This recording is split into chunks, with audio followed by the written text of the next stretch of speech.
हम आज पढ़ेंगे ब्रिटिश भारत में शिक्षा का विकास। इसके विभिन्न पहलू के बारे में जानेंगे जो इस प्रकार है।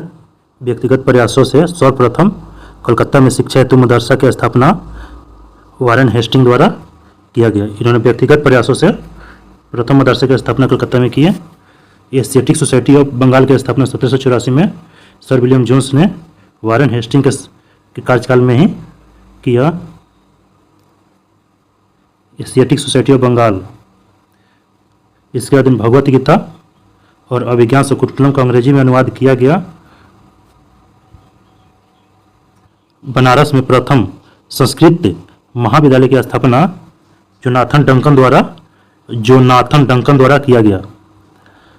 कलकत्ता में असैन अधिकारियों यानी सिविल सेवा के अधिकारियों के प्रशिक्षण हेतु फोर्ट विलियम कॉलेज की स्थापना लॉर्ड वेलेस्ली द्वारा 1800 ईस्वी में किया गया।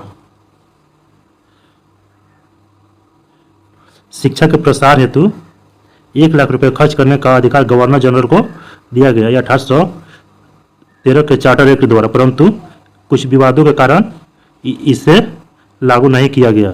यह 1935 में से लागू किया, वो भी अंग्रेजी भाषा के विकास पे। आंग्ल प्राच्य विवाद।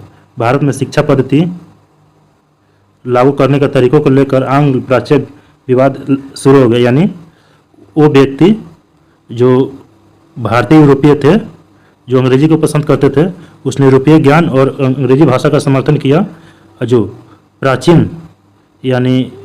प्राचीन सोच वाले थे, यानी पुराने सोच वाले, जिसे प्राच्यवादी कहा गया, उन्हें भारतीय पारंपरिक ज्ञान और भारतीय भाषाओं के समर्थन किया।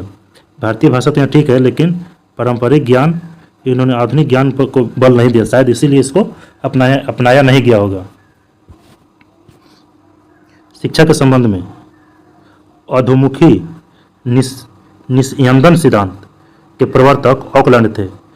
शिक्षा के अधोमुखी निस्यंदन सिद्धांत के प्रवर्तक ऑकलैंड को माना जाता है। लॉर्ड मैकाले अंग्रेजी शिक्षा पद्धति से संबंधित थे। इन्हें आधुनिक शिक्षा का जन्मदाता भी लॉर्ड मैकाले को कहा जाता है। भारत में आधुनिक शिक्षा प्रणाली की शुरुआत 1835 के मैकाले के स्मरण पत्र यानी चार्टर के द्वारा हुआ था। अंग्रेजी शिक्षक और इस समय वायसराय लॉर्ड विलियम बेटिक थे। भारतीय शिक्षा का मैग्ना कार्टा वुड घोषणा पत्र को कहा जाता है, जो 1854 में लागू हुआ। इसी के तहत मुंबई, कोलकाता और मद्रास में महाविद्यालय की स्थापना हुई। इस समय गवर्नर जनरल लॉर्ड डलहौजी था। पेरिस स्थित रॉयल एशियाटिक सोसाइटी की सदस्यता प्रदान करने वाले प्रथम भारतीय माइकल मधुसूदन दत्त थे। प्रथम महिला विश्वविद्यालय की स्थापना D.K. कर्वे द्वारा मुंबई में किया गया था।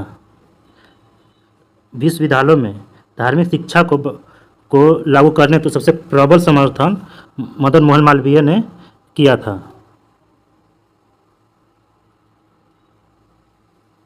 बनारस विश्वविद्यालय का पूर्व नाम सेंट्रल हिंदू कॉलेज था।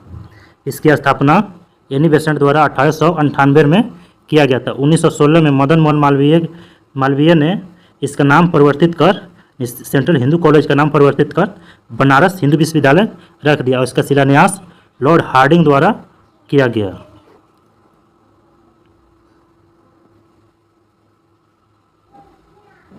(1817) में डेविड हेयर के सहयोग से राजा राममोहन राय ने कलकत्ता में हिंदू कॉलेज की स्थापना की। 1947 में भारत का प्रथम engineering college Roorkee engineering college की स्थापना जेम्स टॉमसन ने किया था। चार्ल्स वुड डिस्पैच 1854 में लॉर्ड डलहौजी द्वारा इसे लाया गया था और यह विश्वविद्यालय शिक्षा पर यानी कॉलेज की शिक्षा पर आधारित था। हंटर आयोग 1882 लॉर्ड रिपन के काल में आया था और यह प्राथमिक शिक्षा पर आधारित था। रैले आयोग 1902 लॉर्ड कर्जन के समय में आया था, जो विश्वविद्यालय आयोग पर आधारित था। सैडलर आयोग 1917 लॉर्ड चेम्सफोर्ड के समय। इंच कैंप आयोग 1923 में लॉर्ड रीडिंग के समय। हार्वर्ड समिति प्राथमिक शिक्षा पर था, 1929 में आया था। इस समय लॉर्ड इरविन भारत का वायसराय था। लिंडसे आयोग ये प्रौढ़ शिक्षा के पर आधारित था, 1929 में भी आया था लिंडसे आयोग। और हार्वर्ड आयोग ये दोनों 1929 में 29 में आया था। और दोनों का समय हार्गोट आयोग और लिंडसे आयोग के समय वायसराय 1929 में आया था लॉर्ड इरविन था। सर्जेंट आयोग 1944 में लॉर्ड वेवेल के समय आया था। राधाकृष्ण आयोग 1948 में स्वतंत्रता के बाद लॉर्ड माउंटबेटन के समय आया था।